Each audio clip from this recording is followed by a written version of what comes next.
Everyone's always wanted to know, well, who's the best in the world? Well, we're about to find out. You need like a makeup team here. Everything we've done this season means nothing unless we can perform in that final $1 million race. There was some serious reckless driving going on.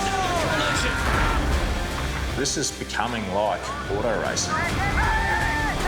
If you're not feeling nerves, you're not human. All three boats, side by side, in an absolute thriller.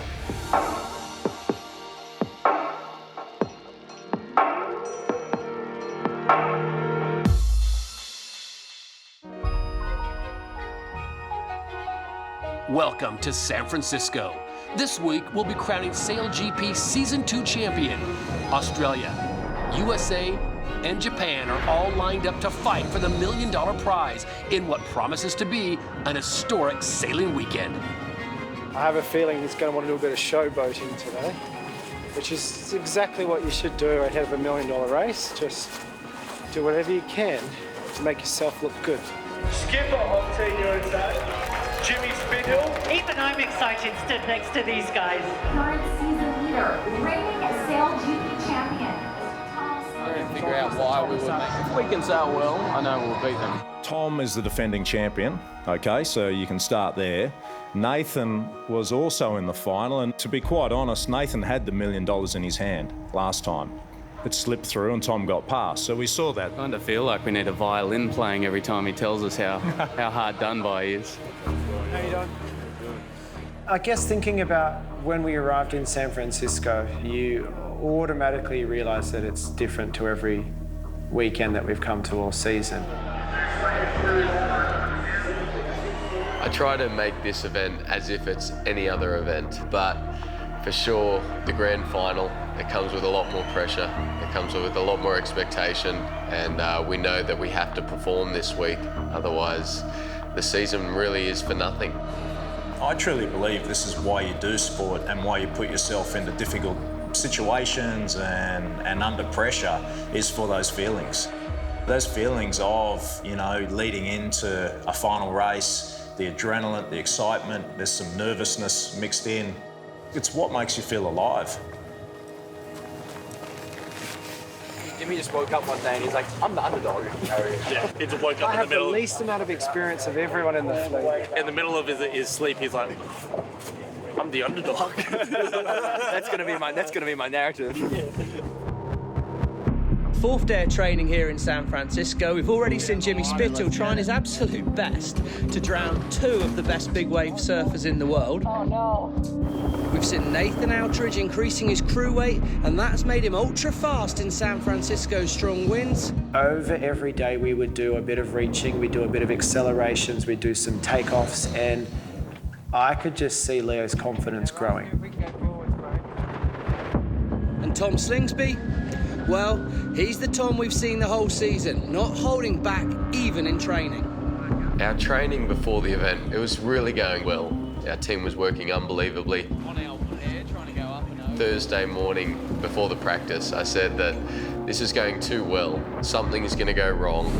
Oh wow, Todd, here they go. They're going down now. This is going to be a capsize on the Australian boat. Disaster in practice. There it goes. Oh, look at the big wing sail flick across the boat there. Look at the despair on the shore crew. This is a huge moment in the grand final weekend. They're upright, but how bad is the damage going to be? Look at that. That is no 5-minute repair. And if they can't get this boat ready to race by the weekend, they will miss the grand final and the chance to race for $1 million. Yes, Stevie, but not only that, I wonder whether the setback just 3 days ahead of the grand final might trigger a dramatic mood change in Tom Slingsby. We've seen it before. It would be very unfortunate for him and his teammates. You want to stay slow or, yeah, just got to stay off the box end. You got to go. Just assuming that's all the time. Yeah, it kind of, the world came tumbling in on me. It felt like we were right in the perfect position to have a great event. And then when the capsize happened, we didn't know whether the boat was going to be able to be repaired in time. We knew that we were going to miss all the practice racing. Yeah, Tom's capsize in training was an interesting one. You know, I thought it could have potentially been a trigger moment, and from that moment onwards, they might have had some doubt in their abilities. I've known about the red mist for a long time, and I wouldn't want to be anywhere near him after his incident yesterday. I'm sure there was mist flying everywhere. Look, I do have a temper. Everyone, it's sort of known as red mist on board when I start losing my temper. But it's, look. As Tom and his boys showed, anything can happen, you know, very, very quickly. If that had happened on Sunday, Tom wouldn't be in the race, in the final for the million. Keep piling the pressure on him, eh? Yep. Classic. After a day like that where you capsize 2 days out from the biggest event of the year, it was really tough mentally. I had a terrible day, and I got back to the hotel, and to my surprise, my girlfriend had flown in 3 days early, and she was there with a smile, and as upset as I was, it kind of made the day a lot better.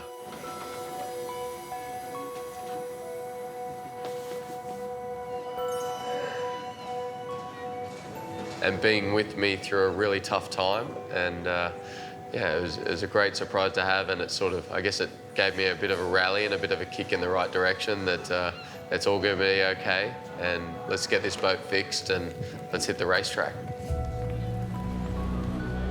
We are getting very close to racing here, day number 1 of the Mubadala United States Sail Grand Prix. It's grand final weekend.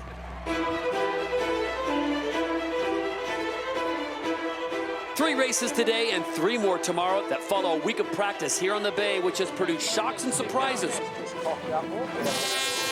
Great start by Nathan Outridge and his Japanese crew are going to lead the fleet towards Mark 1. It's a drag race now. I was always thinking, to win the final race, you have to lead around Mark 1. So I was like, when we get to San Francisco, we are focusing on reaching. The key, mark number 1. Who's going to have the pole position? It looks like Nathan Outridge in Japan are in the prime spot. Nathan timed it perfectly on the Japanese boat, and here they go. They have control of the first decision.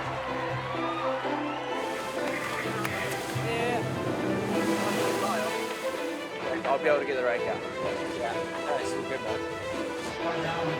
So 1:10 to go to the start of race number 2. Japan are pressing so hard. Wow, that's a precursor for tomorrow's grand final there. An absolute power of strength. 2, 1. Team USA finishes second last, and it seems like nothing is going according to plan for Jimmy Spithill in this first day of competition. Well, I'm not going to make any excuses for the performance on Saturday. To be quite honest with you, it was terrible. I think we try a little bit too hard. You know, the positioning that we're setting up too low overall, following everyone, so then you're... I know Jimmy better than anyone, and I know how amazing competitor he is. But yeah, I kind of feel like they felt like they had to do something out of their skin. They felt like they had to do something bigger than they are to beat us. Wow, Japan and Australia again, great start. No need to push for Nathan Outridge. That means he's feeling comfortable. He's going to lead at Mark 1. 3 from 3 from Outridge at Mark 1. On Saturday, we led around Mark 1 in every race. And for me, that was like, we are now ready to take on the Australians. We had Tom's measure on the reaches, and we were ready for the final. Race number 3 will go the way of the Japanese, and look at that speed as they cross the line. Biggest thing for these guys today is they figured out the formula to start the best in the fleet and got a hat-trick of Mark 1 first places. Huge. 3 first to Mark 1. And Japan sending a message to the 2 other competitors in the grand final tomorrow, the Americans and the Australians. We have figured out the bay, at least for today. What made your team so successful today? I think it's all the training we've been doing over the last week. And Japan's changes looked really good. I was very concerned that they had made some really smart changes in between Sydney and San Francisco, and I thought that they're going to be a real threat heading into the final. Right, gate 5. Coming away in 2. What's his starboard board? No, you're looking at port board. Oh, now, yeah, so I'm thinking about mine. Oh, your one, yeah. Yeah, it's quite similar to ours. Like, I was wondering if we have to get down lower, but... Before we pop it, or? Yeah, like... But I don't know. Maybe it's just, like, it's not that much of a driver, and the main driver is just... Hello and welcome to the second day of the Grand Final weekend. 3 races coming up. Remember, the first 2 to decide the series championship, and then the top 3 on points for the season go into the Grand Final, the big one. 1 race, winner take all. We came into the Sunday really wanting to improve on the previous day. You know, and the big one for me was we had to get off that start line in decent shape. 90 seconds to go until the start of race number 4. Remember, 2 races and then the Grand Final. Come on, USA! There's also that little charge to become 4th overall in the season. So if something happens to one of those top 3 boats, you can nick their spot in the Grand Final. So much at stake in race 4 and 5 today. Max pressure here in 3, 2, 1. No, it's the American crew coming out, flying through the middle of the fleet there. Boats are so hard to sail in this gusty condition, but this is the first time we've seen the Americans and Jimmy Spithill leading the fleet, and what a time to do it. It was an awesome effort for the team to, straight off the bat, we're off into the lead and in good shape. And also, let's remember that, except for 3 boats, the rest of the teams had nothing to lose. You know, this is the final event for their season, and they want to finish on a high. Oh, and Spain diving inside. American boat. Oh, there's a collision. What the American boat and the Spanish boat. Oh, my Lord. Spain diving inside now. I think it was too late. Massive moment on board there. Wow. Hopefully everyone's okay. Can you ask them, is the rudder damaged? Do we need to swap rudders? Jimmy, we need a call for the rudder damage if there's another damage.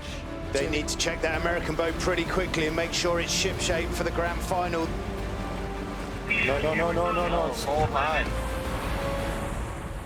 Yeah, I mean, everyone was incredibly anxious as to know what what was the status of the boat.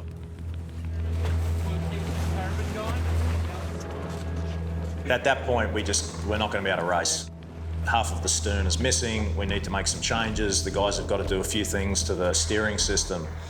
And the only focus at that point was, let's do what we need to do to put ourselves in a position and have the boat ready to win this race. And when I'm going to unwind the bomb bolt first. Race 5 and the USA is not sailing. If they don't fix their boat in the next 15 minutes, they won't be able to race in the Grand Final. Whoever finishes 4th in the overall leaderboard will replace them. Right now that team is Great Britain, but it could easily be New Zealand. These guys really were pushing hard. They wanted to be in the final. They were pushing as hard as they could to be that 4th place boat. The way they were racing, it was like they were racing for the $1 million right then and there. France and New Zealand must keep clear. Oh, the Kiwis needed to get out of the way there. The Great British boats had the right of way. Oh my Lord, another into these gusty conditions are catching everyone out. The first thing that went through my mind was, oh no, if he doesn't make the final, then we're going to have Ben. And in my opinion, Ben is harder to beat than Jimmy. And I was just thinking, I really hope Jimmy's boat's good. Yeah, copy that, Pete. Come on, Pete, we'll go forwards and get ready. We just got communication from Team USA confirming they have fixed their boat. They have fixed the boat and they are ready to race in the Grand Final. How could this have ever been a more eventful final afternoon?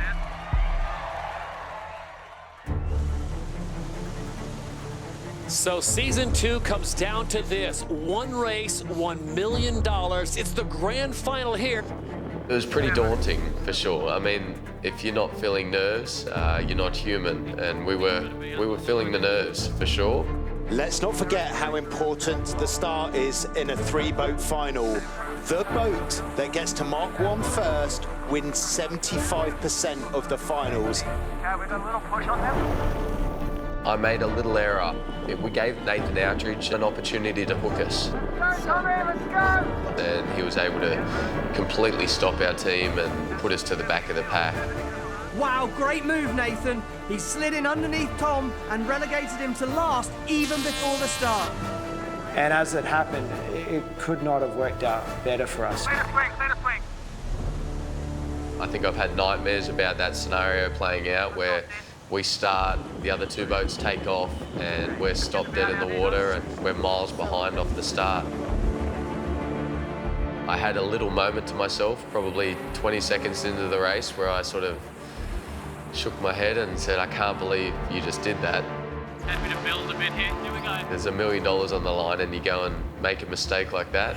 75% of the winners have come from this leading at Mark 1. At mark number 1, it's Jimmy Spithill and USA Sail GP. After having the boat repaired in a quick turnaround, they are back out on the water and they lead the grand final. It was actually setting up to be an awesome race. You know, again, pretty dynamic conditions out there. We then got round the gate mark and we got to the top mark, and it was all three boats side by side in what was setting up to be an absolute thriller. And so at this moment, we're winning the race. We're in the box seat. And then we get a radio call saying a race abandoned because there's a whale on the course. Oh, whale on the course? Whale on the course. Control, event control, mothership, USA Chase. A whale in the middle of the course. Whale in the middle of the course. I've just got breaking news. The race has been abandoned because there's a whale on course. We immediately stopped the boat because we had no idea where this whale was. What's going to be next? What's going to be next? Really on the middle of the course at the bottom mark. Yeah, you would have been over it on the next one. Happy, Aiden? Hey, boys. Girls, have a good one. Well, we are just about to start the grand final again, and the wind has dropped off dramatically. 7 seconds to go. It's all about who can get on the foil. The Australians have the speed. There's the start there. Spitter's done a fantastic job again, but who's going to get on the foils first? It's Australia and Tom Slingsby. They're boosting away towards Mark 1. The camera boat in the way of the Japanese here. Hit me, camera boat.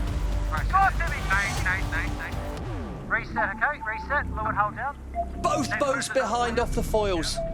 We got the perfect start to stay away and hit the line with speed and get going. Yes! Massive gain. Team Japan is struggling to get their boat flying again in this light wind. Nathan has increased his crew weight ahead of this race, but I wonder if this is now a factor in him falling behind Australia so early in the race. No, that was not a factor at all. The factor was there was a camera boat in our way at the start, which stopped us from starting the race. Yeah, we're racing it. Yeah, Ben's on our line. If I'm honest, that camera boat didn't change the outcome of the start. Nathan Outridge might be looking for excuses. I think deep down he knows that there was no way we weren't going to win that start. We're in the controlling position the whole way. Now, what do we tackle left turn? From the moment we got the boat going again at the start, we all thought, sail the boat well, sail it accurately, and opportunities will come our way. On to leg 4, and it looks like Australia has the final in the bag. That's a right turn, Lady Jai, but they're off the foils. Down. Off the foils here. They've just entered a patch with no wind. Both holes have dropped into the water. This can be disaster for Tom Slingsby. Hold the wing seat down, Milky. Forward up, you'll say. What's the brake? Right down, do something. Sailing's one of those sports where you're dealing with Mother Nature. We arrived to the top mark and the wind disappeared. We fell off the foils. There wasn't enough wind to foil. And I remember thinking, is it going to turn on us here? Are we going to lose this? When we saw Tom stopped at the top gate where there was no wind, we all had a hope that we could steal a victory here. I got plenty in the park. That's our chance, boys. Right there. Right, look at him. 45 kilometres now for the USA, and they're back within the same shot. The race is all on. And here comes Japan. At this speed, they're going to close the gap to Australia in no time. I think there's a bit of pressure coming out of there. Yep, getting the pace on here. Yep. I remember looking through the wing and I saw the other two teams on their foils coming at us doing 30 knots of boat speed, and we're stopped dead. I remember sitting there thinking, what's going on here? This isn't right. They're dead in the water now, look. No wind on the Australian boat. What a test of Tom Slingsby's fiery temperament. Can he stay calm? Can he make the next right decision? He really now needs to rely on the crew around him, the support he has here in San Francisco, on the water and on the land. They're all going to have to believe in him, and he has to know that to get them up on the foils. Yeah, Lush, all good here? Coming good, real quick. Your wheel, just come up a little maybe. Something just right here. I think we've got to punch through to this above. Listen, that Tom Slingsby, we've got to be patient, we've got to punch through this. I collected myself and I said to our guys, they're all going to stop here. They're going to hit the same light air patch of wind. Everyone's going to stop, and we just need to get the next gust and get going quicker than the other teams. Popping when you can. Max rate. Copy. Kristen, still max rate? Yeah. Hey, got a gust here. Yeah, okay, mate. Gonna have a good gust at 5. I think we need to really squeeze the height of this next stop.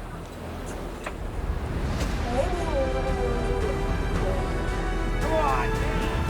Yes, boys. Sum it up. Take her home. And that's what happened. We saw the gust of wind, we saw it coming, and we said, okay, we've just got to position ourselves perfectly here. And we got back on the foils. Team Japan and Team USA stopped. I knew that we got through a very dangerous stage of the race, and we were through and we're still in the lead. This is just the victory lap as they flex for the fans that have turned out here to watch the world's best sailors. Let's go. Boys. Come on, boys. That's the story. And it is Australia that claims the title in 2022.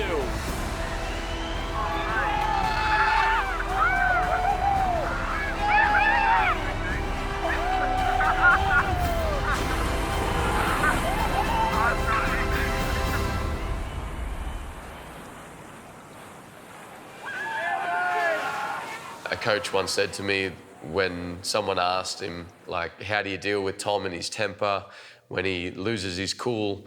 And he said, look, you can't kill the beast. The beast is the reason he's the best in the world, and you've just got to try to manage that problem. I've grown up with my team. I've known my team for so long, and they're some of my best friends in the world.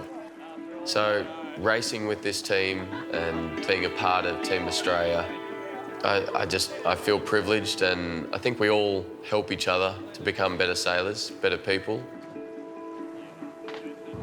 I grew up sailing a single-handed boat, and I could yell and scream as much as I wanted, and there was no one there to hear it.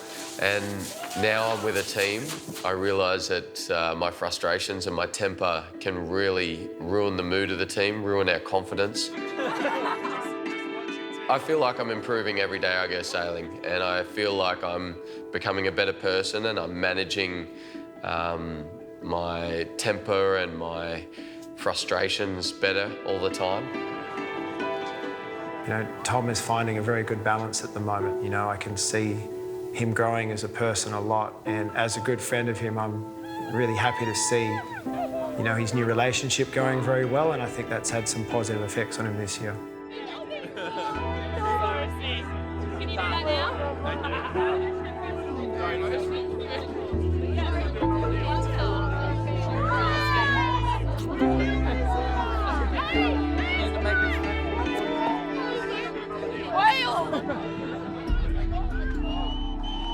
Look, I think the way the Aussies sailed that final race was much like how they've sailed all season, and that was really a level above everyone else. I mean, they really have been the benchmark team the entire time. And I think the pressure that they've been under to go back to back, that's a sign of a very, very strong team. Yeah, to have Australia on the top step of the podium, it's huge.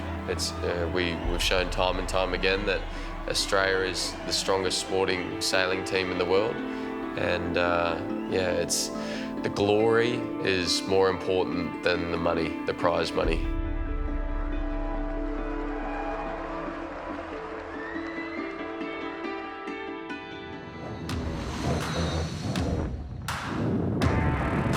You know, there's so much pride from what I've created this year with my team.